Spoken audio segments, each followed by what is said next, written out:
Okay, with the intake out of the way, we only got to do a couple more things up here, and then we'll go back underneath there and get it ready to pull it. So I'm going to take this reservoir and this bracket out of here.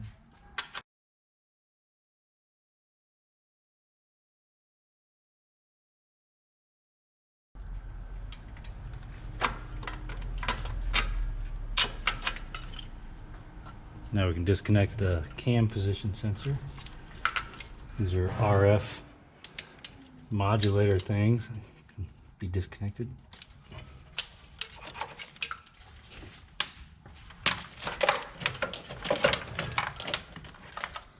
And now you gotta try and get this tube out the way so we can get back to these top transmission bolts.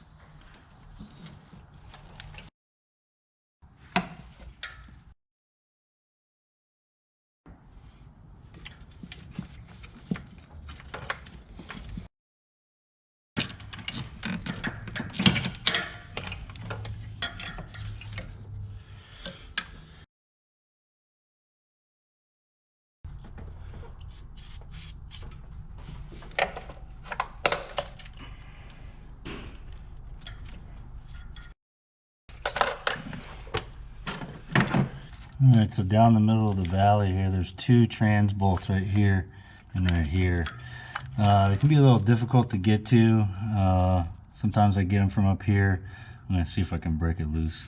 Alright, so those are 13. I'm going to try the old double wrench trick where you take one wrench and we'll put this on the bolt and then take the other box end and put it like that. Be able to use it for leverage.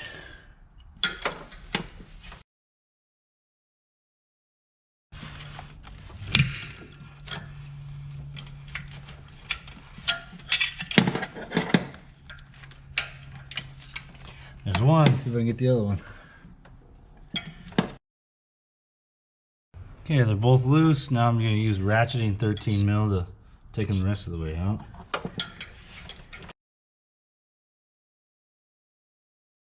There's one.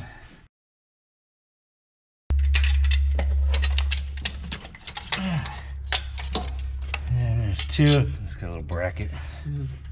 Okay, so that's most everything up top, been disconnected. There's a couple little things. We gotta get the wiring harness, we gotta get that off the AC, and the wiring harness will just stay in place while we lift the engine out. So we're gonna go up underneath there. Okay, on the front there's two brackets here that hold the wiring harness on there. I'm gonna disconnect those. Now the wiring harness for the AC.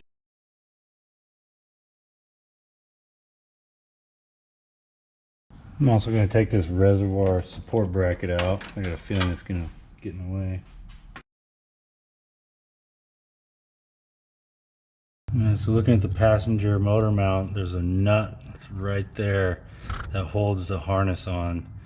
I think it's like a 15, maybe 18 mil, but we've got to get that off so the wiring harness, that attaches to the wiring harness so that the wiring harness won't stay with the engine when it comes out.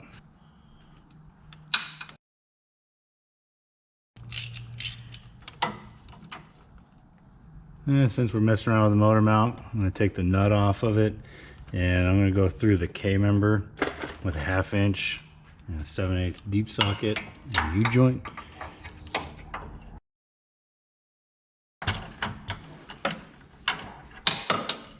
Now over on the driver's side, I'm going to do the same thing. This has a ground strap on one of the motor mount bolts, and then we'll also do the big motor mount nut as well.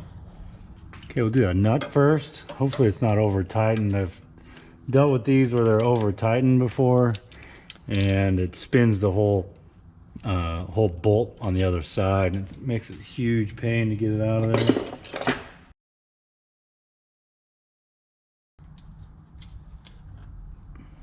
We can also do the oil pressure sensor.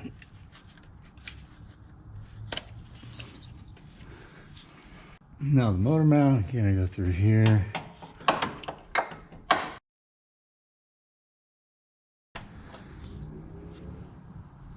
Now I'm gonna try and get the mid pipe disconnected from the exhaust manifold, and this is what we're looking at here is the lower passenger side bolt, and this one to me has always been the hardest one, so I'm going to start with that one first. And what I've found is that, and the problem is that, see how close it is to the K member there, and this car has broken motor mounts, so it doesn't help that the engine's sitting a little bit lower. But what I use is a non-deep socket with a U-joint, and it usually can get them loose, so I'll give that a shot. And there you can see how it fits on there. Non-deep socket. This is a 15 mil, just long enough to clear the stud sticking out of there, and the U-joint will clear that, so hopefully it'll loosen up.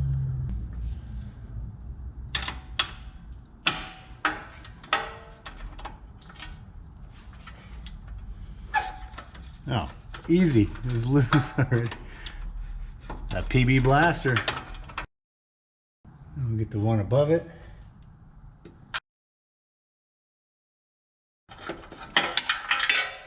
Okay, now we'll get the two nuts on the driver's side.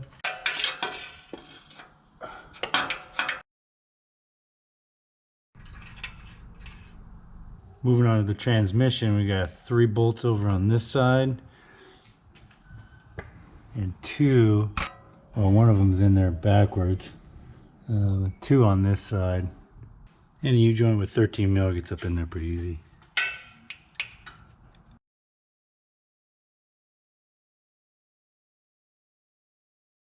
No, now I know why this side was so tight. I had to use a 1/2 inch and go all the way along the side of it because there's no bolts on this side except for that one that's in there backwards. And we've got a couple of bolts right here on either side. There's a plate there. We'll see if that gives us access to disconnect the flex plate from the torque converter.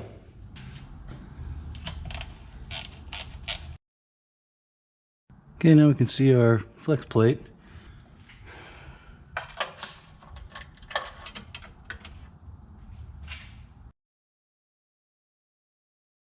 Now I'm going to turn the crank until I see another nut.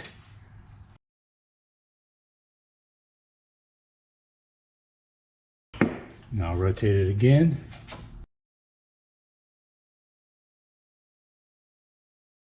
I think there's 1 or 2 more. Rotate it. That should be it for down here. Now I'll lower the car down and hook it up and pull it out. Here's the engine hoist I'm going to be using. It's Harbor Freight Special. This isn't the smallest one they make. It's a 2-ton. So the smaller one, I don't like the smaller one. I think that was the first one I got a long time ago. But it was too short. Even when this thing's all the way extended, the cherry picker gets really close to the bumper on these things. So I also got this from Harbor Freight, and I modified these brackets. They're normally L-shaped, but I cut the bottom L off of them so they're flat, and that's so I can put it on the back of the engine.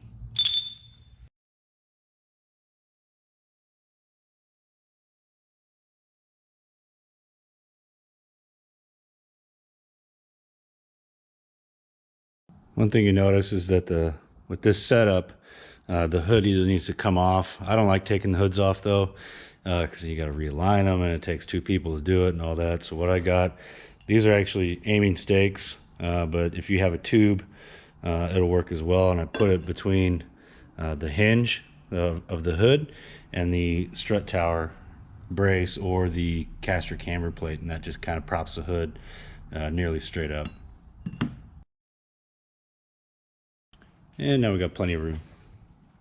So where I usually attach this to, I attach it to where the alternator goes. I'll just use the bolt since they're already here. And on the back side, where that bracket was bolted to, on both sides there's bolt holes in the back of the head, and I'll attach these right there. And that's why I cut the brackets, made them straight.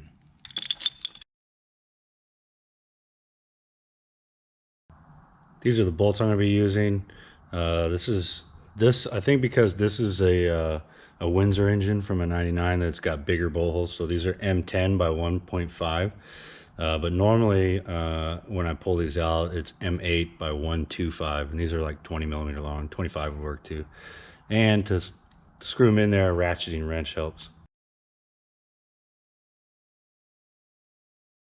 Now that I got all the bolts started, they're not snug down. They're just, mostly the way in there. I'm going to take the slack up out of there. And now I'll go around and tighten them. And now one last check to make sure everything's out of the way. See this RF thing? And there's another bracket down there.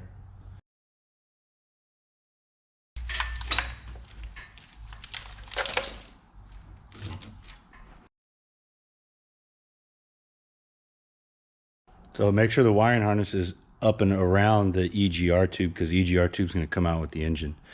So now I'm going to lift the engine up a little bit.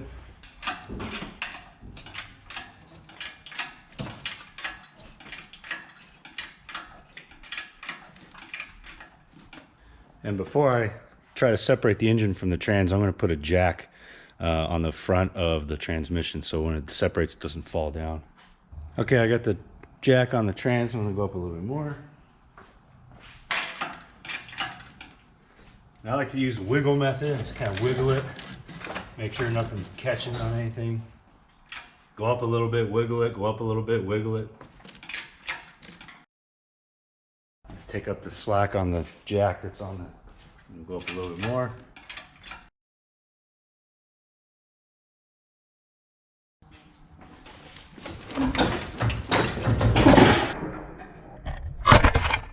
Okay, the engine just separated from the trans. When it did, it knocked the camera over. So you might have to shake it around, wiggle it around, but now it's disconnected. The problem is there's two dowels on there, locating dowels, that sometimes they can be difficult to separate it from.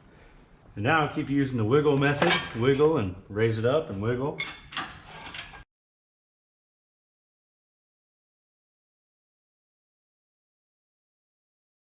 Once you got it up this high, you can start pivoting it around, pull the cherry picker to the side, and then be very careful though when you do it, because to me this seems like the most vulnerable point that the cherry picker could fall over because the weight is up high. So try to balance the movement from down low and up high to try and swivel it around and get it down.